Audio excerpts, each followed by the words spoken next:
We're going to be continuing the series where I quote-unquote roast my old artwork from old livestream content. It's really me critiquing old designs and old choices that I made. This time we are going to be doing the snake woman. So right off the bat, I'm looking at the immediate anatomy of this character that I started drawing. I don't mind the face shape. Like, if I did this again, I would have made her jawline stronger. I would have made her neck stronger as well, because right now her neck is very thin. I would have made it just as muscular as the rest of her body. Like, that arm anatomy is wrong. Like, like immediately pointing it out, like the arm anatomy is wrong, the whole torso anatomy feels off by comparison to the head. I think the head is a little bit too large. But I would have for sure made the neck a lot thicker. I would have made the body feel more built if I wanted her to be a more built character, because I remember I wanted her to feel like a warrior. Like, I wanted her to feel like a warrior character. I do still like the slicked back hair. I think that that's a better choice. But yeah, no, her neck is still like too thin. From what I'm looking at, I would have made her more filled out there, would have changed the size of the head.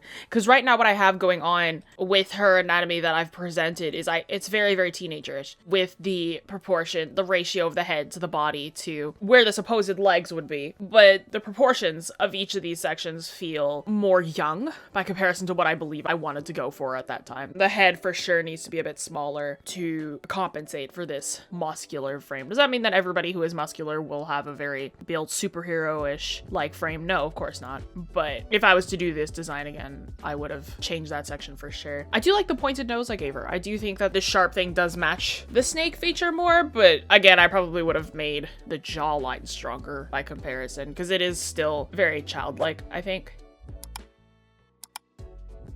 And here you can see me when I start my lines. I decided I wanted to go with the rougher line work. You'll see that a lot with a lot of my live streams, because when I work with rougher line work, I tend to work a little bit quicker because I'm less focused on the exactness of it. So I wanted my lines to be a bit messier. I wanted them to be a bit more roughed up. I should have flipped my canvas more though. I'm looking at it now. The eye on the left is too far to the left, along with the eye on the right being too far to the right, I think. Now that I've worked so much with flipping the canvas, it's like I can kind of just tell where my proportions are off. I'm also looking at it with fresh eyes. I haven't really looked at this character because I remember a lot of people loving this snake character. I hate this character. It's like mostly just because I'm like, I could have done a lot better with it. I do like the rings around the hair. I think that's a pretty cool addition.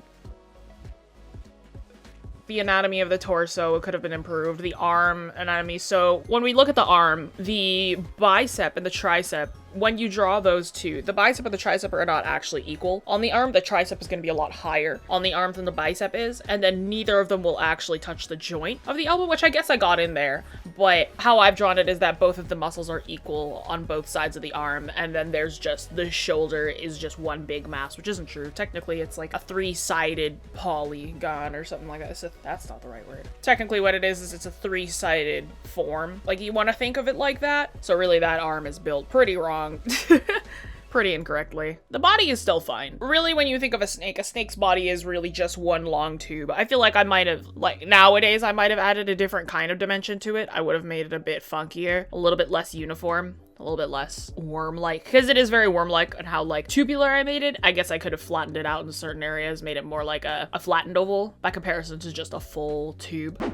If you'd like to support the channel in the creation of free arts education, become a member on Patreon.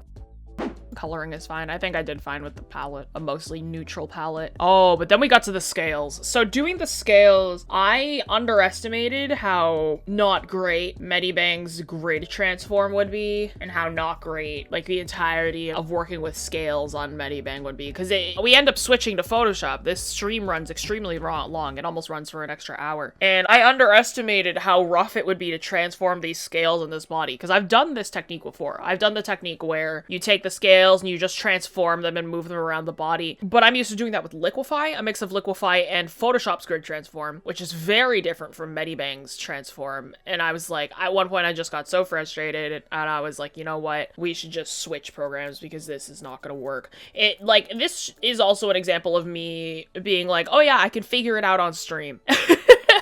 Because I do that a lot. I'm like, yeah, I can figure out this technique that I have in my brain on stream. It'll probably work. If what I'm thinking of is correct, then it'll probably work out just fine. That's me having too much confidence in my in my abilities. And then I do still like the rainbow palette that I chose, the more rainbow-ish look to the scales that I chose with to match the white-lipped python. I do still like that. The hint of like a rainbow alongside all the neutrals that are presented.